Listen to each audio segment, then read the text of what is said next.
안녕하세요, 청취자 여러분. 저는 30대를 한창 달리고 있는 여자로 최근에 알턴 일을 확 뽑아버린 사건을 겪고 속이 시원해져서 사연을 공유해보고자 이곳을 찾아왔습니다. 물론 여기에 올려진 사연 전부를 소개해 주시는 건 아니라는 걸 알고 있지만 그래도 제 사연이 여러분들께 소개가 된다면 뿌듯하기도 하고 재미있을 것 같기도 하네요. 사람이 참 대외적인 모습, 겉으로 꾸며진 것만 보고 판단하면 안 된다는 것을 이 나이 먹도록 실감하지 못하고 있다가 이제야 알게 되었습니다. 제가 얼마나 바보 같은 삶을 살아왔는지를 깨닫고 알에서 깨어나오게 되었는데 아직도 알 속에서 꿈틀거리는 사람들이 많다는 걸 알게 되어 이렇게 글을 올려봅니다. 저처럼 알 밖으로 나오는 게 무서우신 분들이 있다면 부디 제 사연을 들어주시고 두려움을 이기고 그 자리를 박차 나오시길 바랄 뿐이랍니다. 도대체 어떤 일을 겪었길래 이렇게 비장하게 말을 하나 싶으시죠? 지금부터 제 사이다 같은 사연 목구멍으로 꼴깍 넘기실 수 있도록 이야기를 시작하겠습니다. 끝까지 저와 함께 달려주시면서 마지막에 저에게 꼭 잘했다, 용감하다 한마디씩 해주신다면 더할 나위 없이 기쁠 것 같습니다. 그럼 저의 제정신 아닌 시댁, 다시 한번 엉덩이를 발로 차주고 싶은 그 가족들의 이야기를 시작해 보도록 하겠습니다. 저는 어릴 적부터 부족함 없이 하고 싶은 건 뭐든지 할 수 있게 해주시는 부모님 밑에서 자라 구김살 없어 오냐 오냐 예쁘다는 소리만 들으면서 자랐습니다. 부모님께서는 그 어떤 사랑보다 더 귀한 사랑을 주시면서 저의 몸도 마음도 다치지 않게 보살펴 주시면서 저를 키우셨습니다. 저희 집은 상당히 재력이 있는 집안이었기 때문에 어릴 때부터 저는 가지고 싶은 것과 하고 싶은 것들을 부족함 없이 채우며 건강하게 자랄 수 있었습니다. 하지만 공부에는 그다지 재능이 없었기 때문에 부모님께서는 저에게 일찌감치 악기를 하나 가르쳐 주시기 시작하셨습니다. 남들 다 거쳐가는 피아노로 시작했지만 피아노는 재미가 없어서 그만두었고 어머니를 따라서 바이올린을 전공하게 되었습니다. 저희 어머니께서는 오랜 시간 바이올린을 연주하셨고 대학 강단에서 강의도 하셨던 재능이 출중한 분이셨기 때문에 저 또한 어머니를 따라 바이올리니스트가 되었습니다.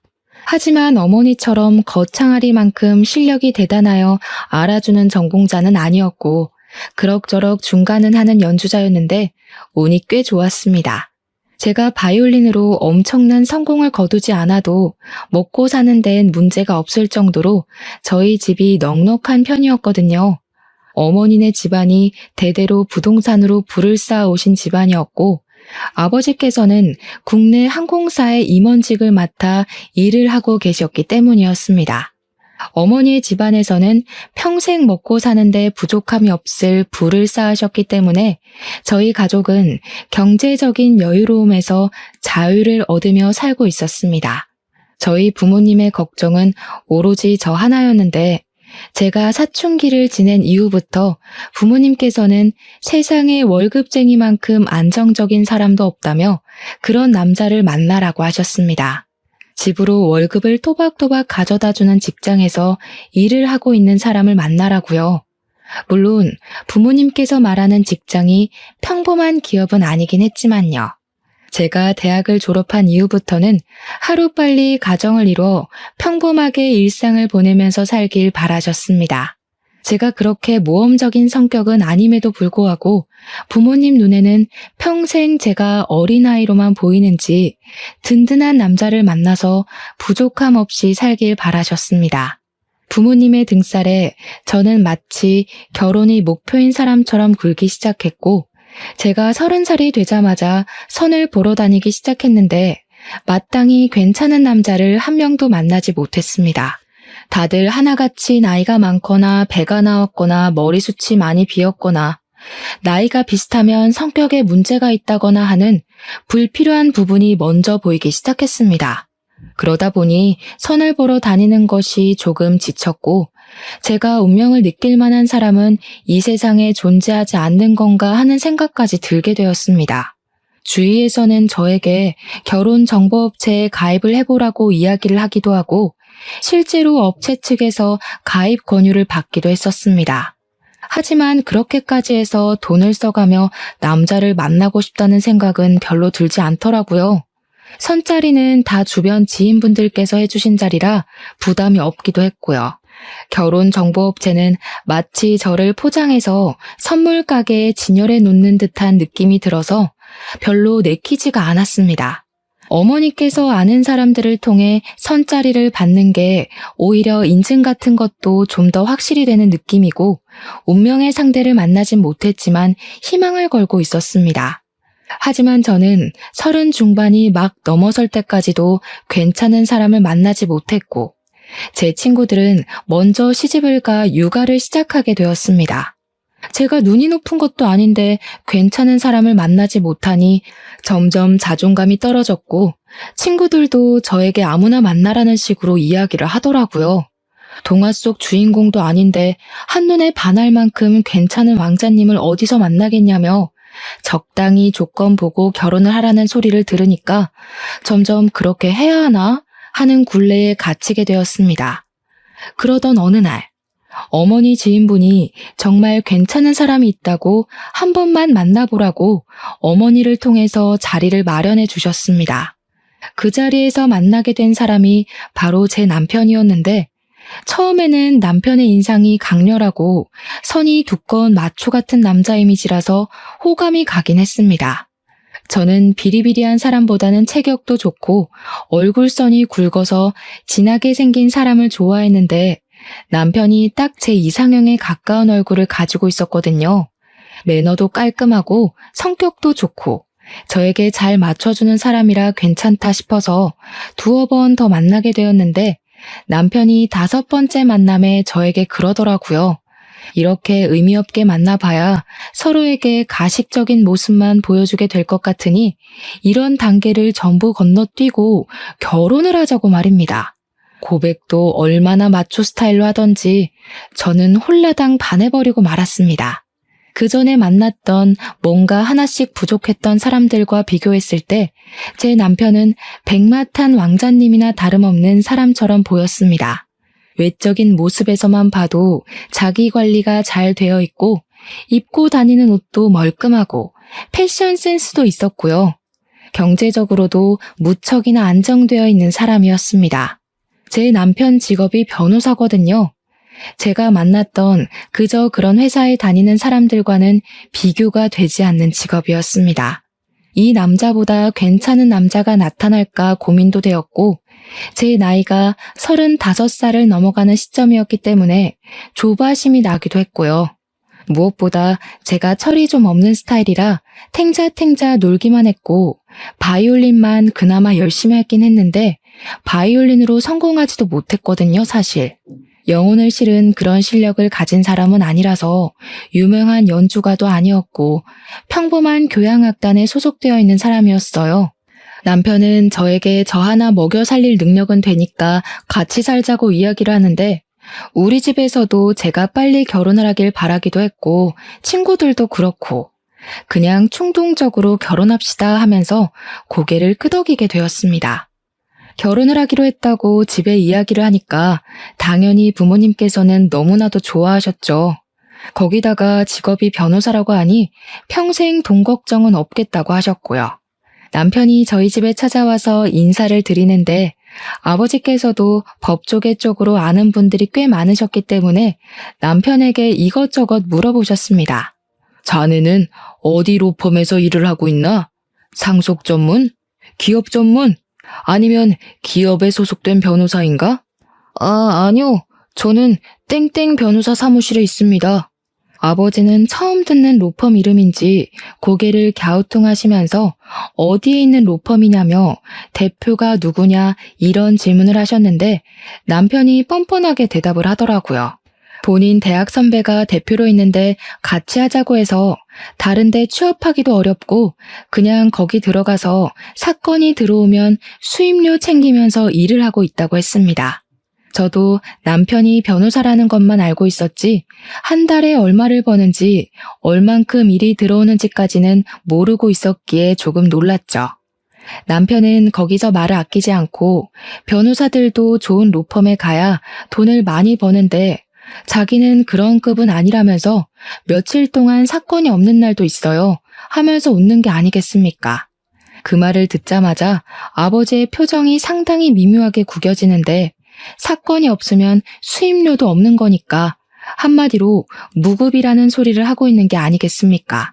저는 남편이 너무 솔직하게 모든 걸 털어놔버린 바람에 놀라서 사례가 들리고 말았고 연신 기침을 뱉어야 했습니다.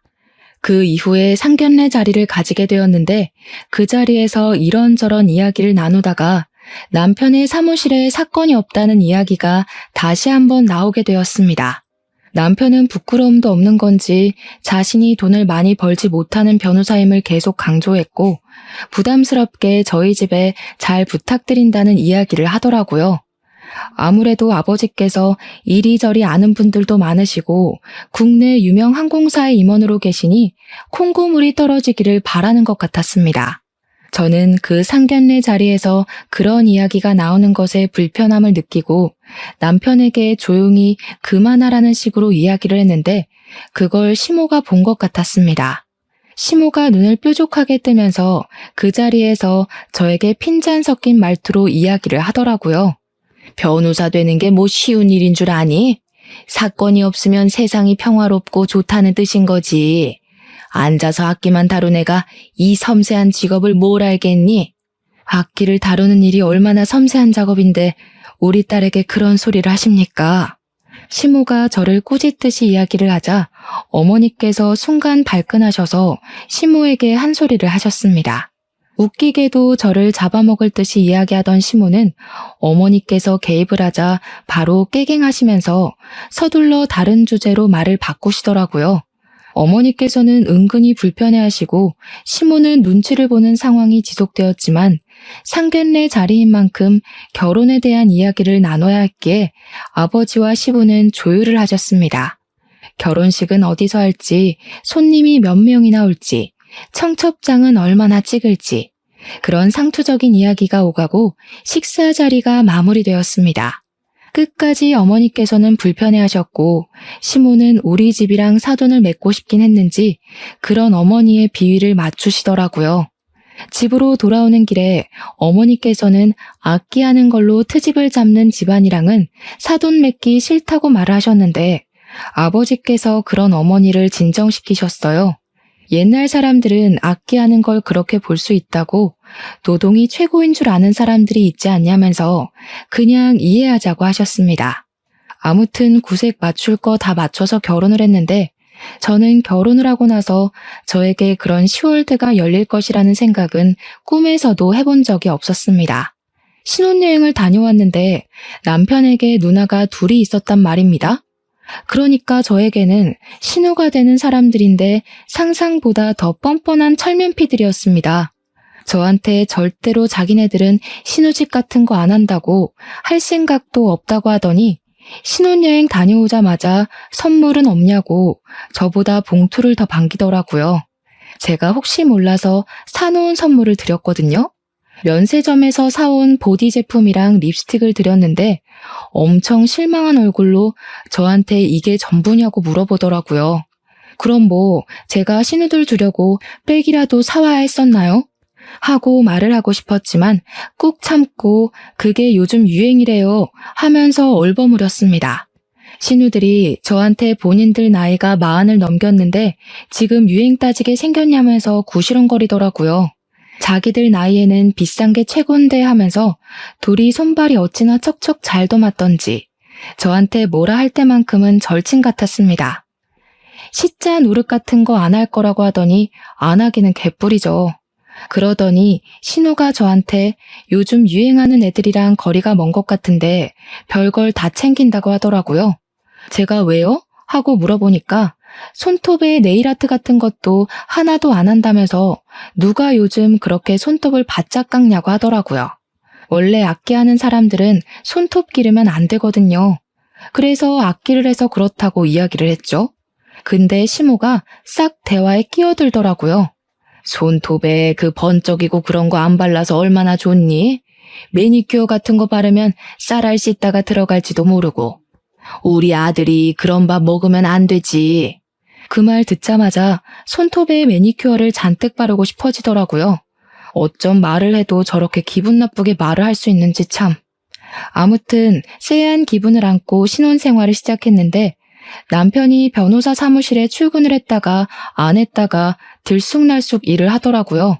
저는 교양악단에 소속되어 있었기 때문에 일주일에 5번씩 연습실에 나가야 했는데 시간이 유동적인 편이긴 했거든요. 오전 10시부터 오후 4시까지 연습을 하러 나갔죠. 근데 변호사면 저보다 당연히 바빠야 정상인데 너무 집에서 놀고 있길래 일 안 나가냐고 물어봤더니 폰게임이나 하면서 대꾸를 하더라고요. 요즘 일이 없어서 파리만 날려. 우리 사무실 월세 못 내가지고 건물주가 문 닫아버렸잖아. 뭐 잠금 장치 걸어놨던데? 그래서 출근 못해. 저는 그 말에 너무 어이가 없어서 다시 한번 물어봤는데 돌아오는 대답은 똑같은 소리였습니다. 변호사 둘이서 일을 얼마나 안 하면 사건 수임이 들어오지 않아서 월세도 못 내고 쫓겨나 집에서 휴대폰 게임이나 하고 앉아있단 말입니까? 변호사식이나 되어서 그런 일도 법으로 어떻게 못한다는 게 너무 바보 같고요. 물론 월세를 못 낸 게 저 사람이니까 뭐라고 해도 어쩔 수 없는 일이지만요. 진짜 빚 좋은 개살구라는 말이 딱 우리 남편에게 어울리는 말이지 않겠습니까? 저한테 슬쩍 눈치를 보면서 장인어른한테 말 좀 해주면 안 되나 하더라고요. 한마디로 월세를 우리 아버지 보고 대신 내달라고 부탁이라도 드리고 싶다는 소리였습니다. 월세를 내야 자기들도 사건 수임을 받지 않겠냐면서요. 결혼한 지 3개월밖에 되지 않았는데 돈 타령을 하니까 저도 너무 당황스러워서 아버지에게 말을 해야 하나 말아야 하나 고민을 하다가 부탁을 드렸습니다. 그러니까 아버지께서 화들짝 놀라시면서 월세를 못 낼 정도로 사건 수임이 안 되는 사무실이냐고 차라리 국선을 하라고 하지 하시는 거예요. 남편에게 이야기를 하니까 머리를 벅벅 긁으면서 국선도 나쁘진 않은데 인식이라는 게 있지 않겠냐고 말을 하더라고요. 국선 변호사 하면 약간 공짜 변호사 같은 느낌이 있잖아.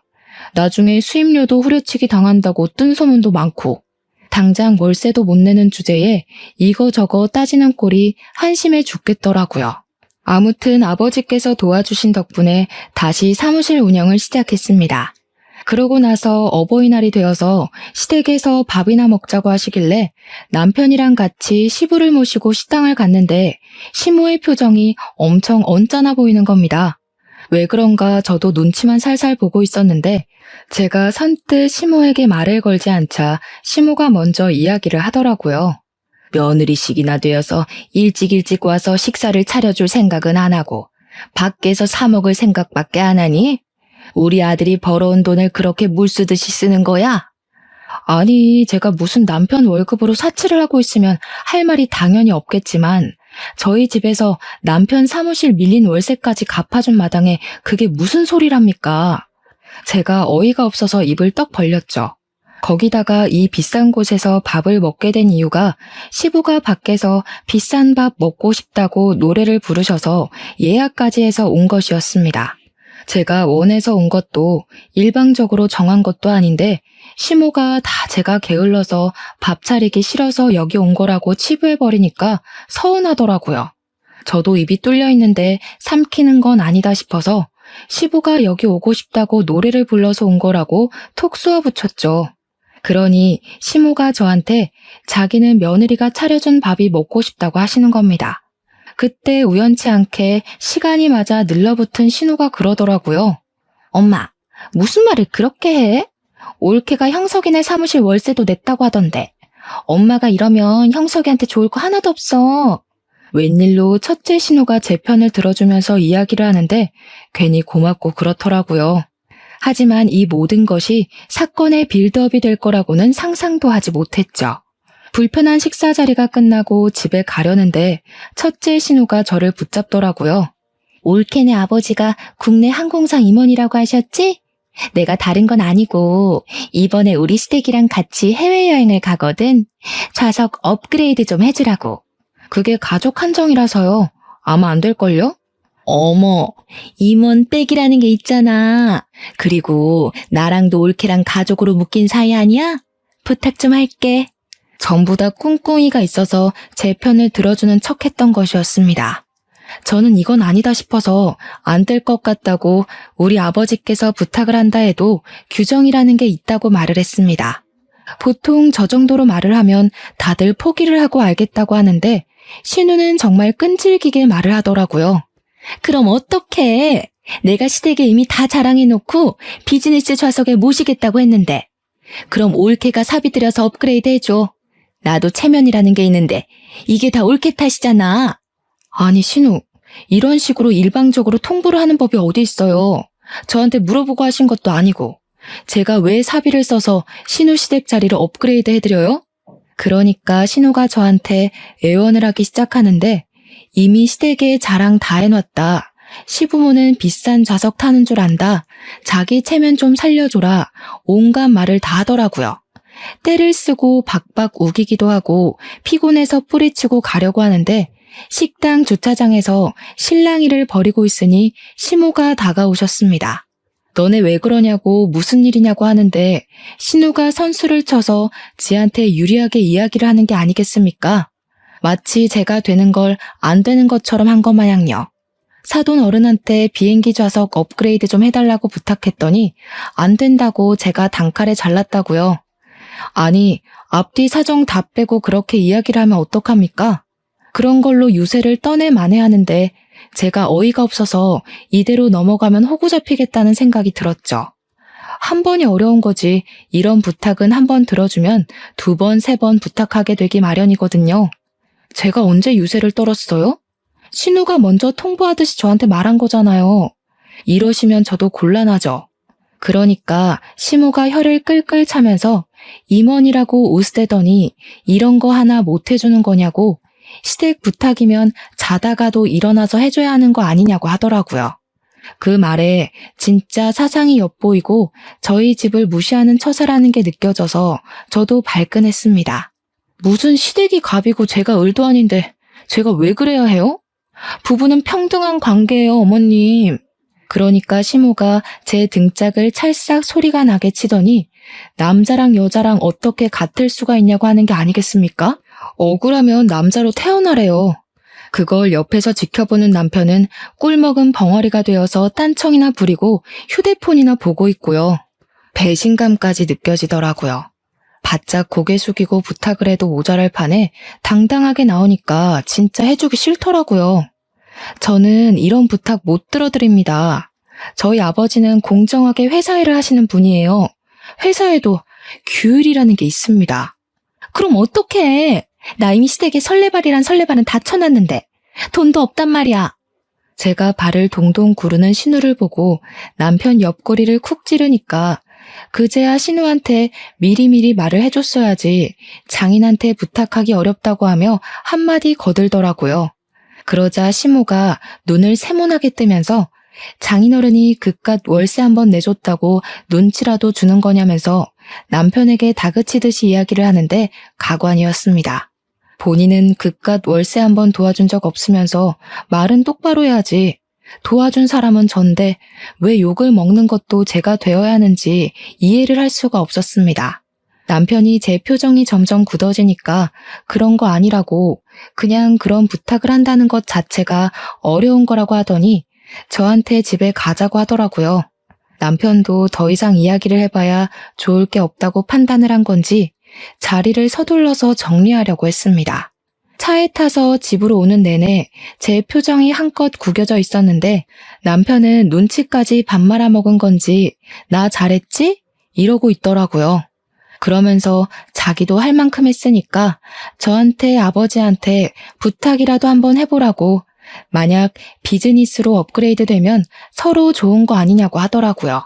저는 욕만 먹었는데 도대체 서로 좋은 거라는 소리는 어디서 나오는 건지 남편한테도 아버지께 그런 부탁드리는 거 눈치 보이고 싫다고 했더니 남편이 입을 다물더라고요. 그런데 며칠 뒤에 아버지에게 먼저 연락이 와서는 저에게 항공권 예약 번호를 알려달라고 하시는 게 아니겠습니까? 무슨 소리냐고 되물었더니 아버지가 그러시더라고요. 사위가 연락 와서는 신혼에 가족여행 가는 거 좌석 업그레이드 좀 해달라고 하던데? 그 정신 나간 인간이 저희 아버지께 자기가 연락을 해서 좌석을 업그레이드 해달라고 한 것이었습니다. 염치도 없게 말입니다. 제가 속상해 죽겠다고 아버지는 왜 그거 해주신다고 해가지고 나를 더 화나게 만드냐고 했더니 아버지께서 껄껄 웃으시는 겁니다. 좋은 게 좋은 거 아니겠냐고. 시댁 눈치 보는 것보다야 그냥 한번 해주는 게 낫다는 식으로 말씀을 하셨습니다. 결국에는 신우한테 항공권 예약 번호를 알려달라고 연락을 했더니 저한테 뭐라고 씨부리는지 아십니까? 어차피 이렇게 해줄 거면서 그때는 왜 기분 상하게 안 된다고 한 거야? 앞으로는 부탁하면 바로바로 좀 해줘. 알았지? 비행기 티켓을 그냥 취소시켜버릴까 고민을 하다가 신우 시부모로 보이는 사람 2좌석만 업그레이드를 해버렸습니다. 원래 직원 할인이니 업그레이드니 직계 가족만 가능한 거고 아버지 백으로 임의로 업그레이드하는 건데 그 식구들 전부 다 해줄 수는 없었습니다.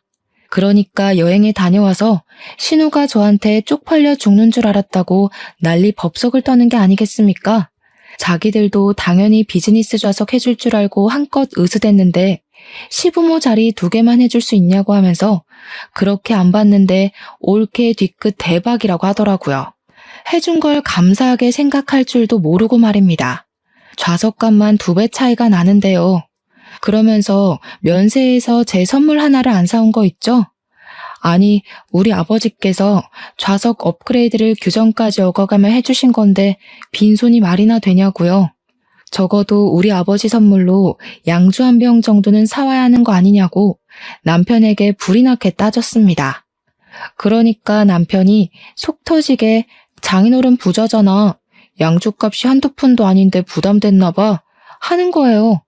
우리 아버지 덕분에 비행기 좌석값 절약했으면 당연히 그런 성의는 보여야 하는 거 아니냐고 했더니 지네 누나가 그럴 돈이 있었으면 돈 주고 비즈니스 끊고 가지 않았겠네요. 그러면서 장인어른도 치사하다고 누나 좌석까지 업그레이드 해주지 이러고 있는 거예요. 진짜 상식이라는 게 없는 사람인가 싶었습니다. 그 이후에는 한동안 또 조용하게 잘 지내고 있었습니다. 조용할 땐 그렇게 평화롭고 행복할 수가 없어요. 하지만 간혹 가다가 시모가 연락해서는 우리 아들 밥은 잘 챙겨주고 있는 거 맞냐? 빨래는 제대로 해주고 있냐? 옷은 꼭 다려줘라 할 때마다 속이 뒤집어지곤 했습니다. 꼭 끝에는 우리 아들이 무려 변호사씩이나 되는데 잘 모시고 살아라 하면서 끊으시거든요. 월세도 못 내는 변호사인데도요. 그렇게 결혼한 지 8개월 차가 되었을 때 차를 받게 되었습니다. 그 차가 무슨 차냐면요. 우리 아버지께서 남편이 국산 중고차를 타는 거 보고 이제 우리 집 식구가 됐고 변호사인데 결혼 선물로 차 한 대를 사주고 싶다고 하셔서 구매한 겁니다. 무려 외제차를 일시불로 턱하니 사서 주셨고 물론 명의는 제 명의지만 남편이 출퇴근할 때 타고 다니라면서 사주신 차였습니다. 차를 받았으니 보험을 가입하는데 제가 운전자 부부 특약을 넣으려고 했었거든요. 제 명의라서 보험자 명의는 저여야만 하고 남편이 타고 다닐 차니 부부 특약이 딱이다 생각했죠. 그런데 남편이 굳이 모든 운전자가 가능한 비싼 보험을 들으라고 하는 게 아니겠습니까? 이해가 안 가서 왜 그래야 하냐고 물어봤습니다. 아니, 내가 외제차를 결혼 선물로 받았다고 자랑을 했더니 우리 둘째 누나가 타보고 싶다고 난리를 치잖아. 우리 아빠가 사준 차를 왜 둘째 신우가 타보고 싶어 해? 그럼 조수석에 태워. 운전을 시킬 필요가 있어? 우리 누나 차 봤지? 엄청 오래된 경차잖아. 가끔 놀러 갈 때 기분 내고 싶다고 차 좀 빌려달라고 하길래 알겠다고 했거든. 이게 네 차야? 우리 아빠가 내 명의로 사준 차야. 너 출퇴근할 때 쓰라고 사준 차지만 내 명의 내 차라고. 그래, 말 잘했다. 장인어른이 나랑 결혼했다고 나 타라고 사준 차잖아. 나 타라고. 너 진짜 돈 가지고 사람 치졸하게 만드는 구석이 있다? 당신이야말로 너무한 거 아니야? 어떻게 새 차가 나오자마자 신우를 빌려준 애 만에 그런 소리를 할 수가 있어. 당신 출퇴근할 때 기 살라고 사준 차라고. 신우들한테 빌려주지 말고 절대로 난 싫으니까 보험은 내가 알아서 들 거야. 알겠어? 저도 너무 화딱지가 나서 남편한테 소리를 지르면서 이야기를 했습니다. 그러고 나서 운전자 부부만 가능하게 보험을 넣고 몇 주간 별 탈 없이 시간을 잘 보냈단 말입니다. 하루는 어머니께서 차 구경도 하고 싶고 얼굴도 보고 싶으니까 근교에 있는 카페에 가자면서 주말에 연락을 하신 거예요. 저랑 남편이랑 둘 다 같이 나오라고 맛있는 거 먹고 기분도 내자고 하면서 시간 약속을 잡으시길래 남편한테 이야기를 했습니다. 어머니께서 나오라고 하니까 준비하라고 했더니 남편이 엄청나게 당황하면서 오늘? 지금? 당장? 갑자기 이러면 어떡해? 하는 겁니다. 왜 그러냐고 어차피 오늘 일정도 없고 집에서 그냥 놀고 먹는 거보다 밖에 나가서 바람 쐬는 게 좋지 않겠냐고 했더니 남편이 제 눈치를 보더라고요. 밖에 나가기 귀찮은데 그냥 쉬고 싶은데 하면서 문구적 거리는데 빨리 옷 입고 나오라고 차 키 내놓으라고 시동 걸고 기다리겠다고 했습니다. 그러자 남편이 딴청을 부리기 시작하는데 느낌이 진짜 쎄하게 들더라고요. 차 키 어디 있냐고 재차 물어보는데 대답을 하지 않길래 설마 신우한테 빌려준 거냐고 물어보니까 남편이 그러더라고요. 누나가 조카들이랑 조카 친구 가족이랑 놀러를 가는데 차 좀 빌려달라고 하는데 그럼 어떡해. 짐도 워낙 많고 또 경차라서 고속도로 달리기가 위험하다고 하는데 조카들 사고라도 나면 큰일이잖아. 네가 책임질 것도 아니고. 도대체 내가 책임을 왜 져야 하니? 그러면서 부부싸움을 제대로 하게 되었습니다. 너무 염치 없다. 보험은 어떻게 한 거냐? 왜 나한테 상의 한마디도 없이 그런 짓을 하는 거냐고, 나를 우습게 보는 거냐고 소리를 꽥꽥 지르면서요. 남편도 할 말이 없고 자기 자존심은 상하니까 저한테 친정 식구들을 만나든 말든 마음대로 하라면서 방문을 쾅 닫고 들어가는 게 아니겠습니까? 결국 저는 너무 짜증나서 아버지께 전화를 걸어서 저를 좀 데리러 와달라고 부탁을 드렸습니다. 제가 짜증나서 정신 나가겠다고 막 울어대니까 부모님이 저 데리고 드라이브를 시켜주셨어요. 그리고 그 자리에서 모든 이야기를 털어놓았습니다. 어머니께서는 정말 경우 없는 집안이 아닐 수가 없다면서 날이 갈수록 마음에 드는 구석이 없다고 화를 씩씩 내셨고 아버지는 아무 말씀도 없으셨습니다. 결혼한 지 1년도 채 되지 않은 시점에 이런 일이 생기니까 저도 너무 속상했습니다. 그런데 진짜 더 짜증이 나는 건 첫째 신우고 둘째 신우고 둘 다 염치는 밥 말아먹은 문외한이라는 점이었습니다. 둘째 신우가 차 빌려가는 거 말고는 다른 문제가 없었기에 그나마 정상인가 싶었는데 그것도 아니더라고요. 둘째 신우가 시집을 제일 먼저 가서 딸이 하나 있었는데 그 시조카가 초등학교 3학년이었습니다. 저한테 악기를 배웠으면 좋겠다고 하면서 저에게 자기 딸이 잘하는 악기를 찾아달라는 게 아니겠습니까? 저만 해도 이것저것 다 배워보고 결정을 했던 거라 신우에게 이야기를 했더니 막무가내로 저에게 악기를 찾아달라고 생떼를 쓰더라고요. 시조카가 뭘 잘할지 제가 어떻게 알겠냐고 하면서 저도 바이올린 말고 다른 악기는 다룰 줄 모른다고 거절을 했더니 글쎄 저에게 교향악단에 한번 데려가 주래요. 거기 가면 악기 많지 않냐면서 한 번씩 해보면 찾을 수 있지 않겠냐는 겁니다. 진짜 쇼킹하죠? 다른 악단 사람들의 악기를 한 번씩 연주해보게 하면 어울리는 악기를 찾을 수 있지 않겠냐는 말이 너무 비상식적이고 무식하게 들렸습니다. 여기 계신 분들 다 프로이시고요. 자기 악기를 남의 손에 맡기는 일은 절대로 하지 않으세요. 그러니까 까다롭게들 군다면서 구시렁거리는데 그 정도는 상식 아닌가 싶더라고요. 뭐든 자기 손탄 물건은 남에게 빌려주지 않는 법이지 않겠습니까? 아무튼 악기를 배우고 싶다고 하길래 제가 그럼 바이올린을 배우겠다고 하면 직접 가르쳐줄 수 있다고 하니까 저한테 쓰다 남은 악기 없냐고 하더라고요. 악기값이 비싸서 얼마나 배울지도 모르는데 돈 주고 사기가 아깝다고 그래서 제가 그냥 딱 잘라서 말을 했습니다. 돈 걱정하실 거면 악기는 하지 않는 게 좋겠다고요. 유지비에 레슨비에 악기값에 돈 엄청 깨지는 일이라고 말입니다. 그 이후에 돈이 많이 든다는 말에 오기가 생긴 건지 뭔지 저한테 음악 쪽 일을 시키고 싶은데 싸게 후려칠 수 있는 방법 좀 알려달라고 둘째 신우가 쪼아대고 첫째 신우는 둘째 신우만 차 빌려주냐고 본인들도 빌려달라고 닥달을 하고 거기다가 시모는 자기 아들이 왜 이리 말랐냐면서 변호사 마누라씩이나 됐으면 사건을 좀 턱턱 물어와야 하는 거 아니냐면서 제정신 아닌 소리를 아무렇지 않게 하더라고요.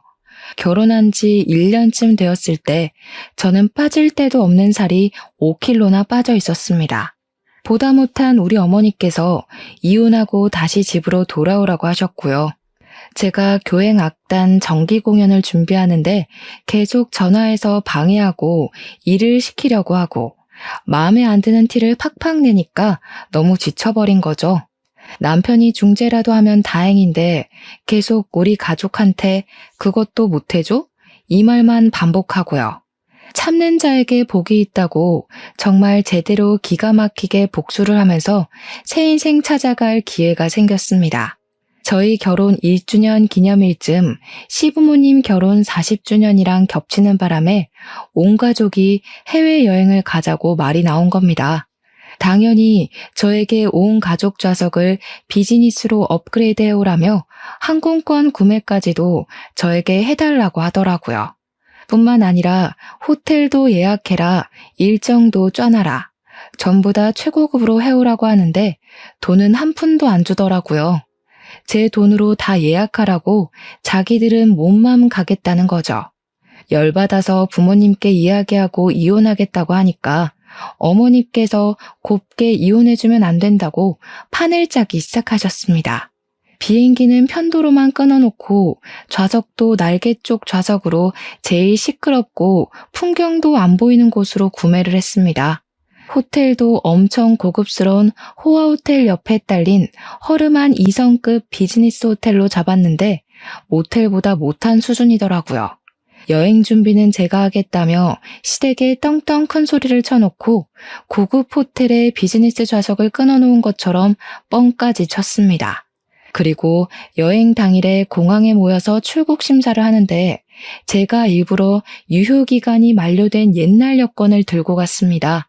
당연히 심사에서 걸리게 되었고 저는 만료된 여권으로는 비행기를 탈 수 없다고 쫓겨나게 되었습니다.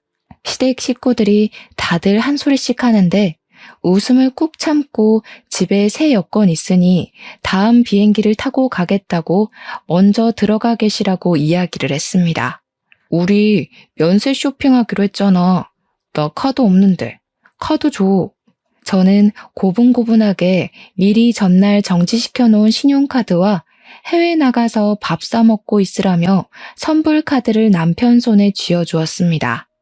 비행기 타러 들어가는 걸 배웅하자마자 바로 변호사 사무실로 달려가서 이혼 소송을 시작했고요. 면세 쇼핑 중인 건지 남편이 전화가 와서는 카드가 안 긁힌다고 뭔가 잘못된 것 같다고 하길래 놀란 척하면서 알아보겠다고 연기를 했습니다. 정지된 카드로 뜬다고 호들갑을 떨길래 일단 당신 카드든 신호카드든 아무거나 긁으라고 이야기를 하면서 막 달래주었죠. 웃음 참느라 혼났네요. 그러더니 2시간 뒤에 전화가 와서는 이번에는 비행기 좌석이 이상하다고 하는 겁니다. 비즈니스 좌석이 아니라 일반석, 그것도 날개 쪽으로 배정을 받았다면서 빨리 장인어른에게 연락을 해보라고 하더라고요. 10분 뒤에 아무렇지 않게 연기를 하면서 남편에게 전화를 걸었습니다. 어떡하지? 비즈니스 좌석을 산 사람들이 많아서 우리처럼 공짜로 타려는 사람들은 뒤로 밀려서 일반석에 배정을 받게 된 거래. 다들 구시렁거리는 소리가 전화기 너머로 들리더라고요. 진짜 얼마나 웃기던지 눈물까지 났습니다.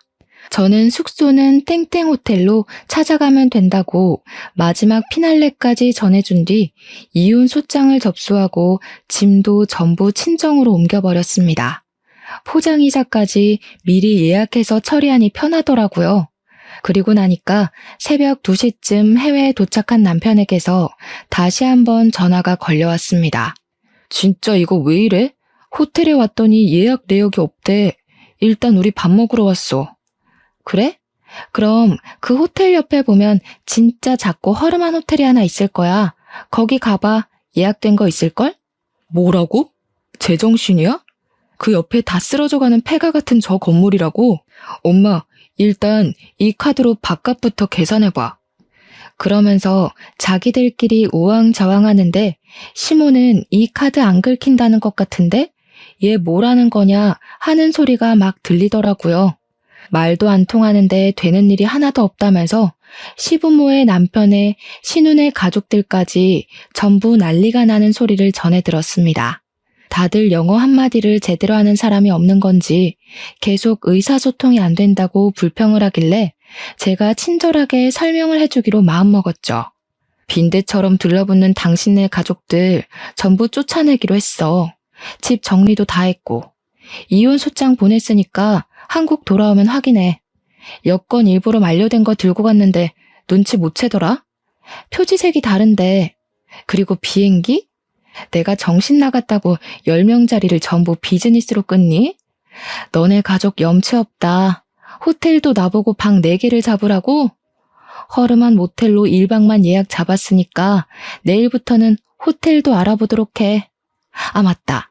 면세점에서 쓰라고 준 카드는 정지된 카드니까 버리고 선불 카드에는 특별히 10만 원 넣어왔으니까 맛있는 거 사 먹어.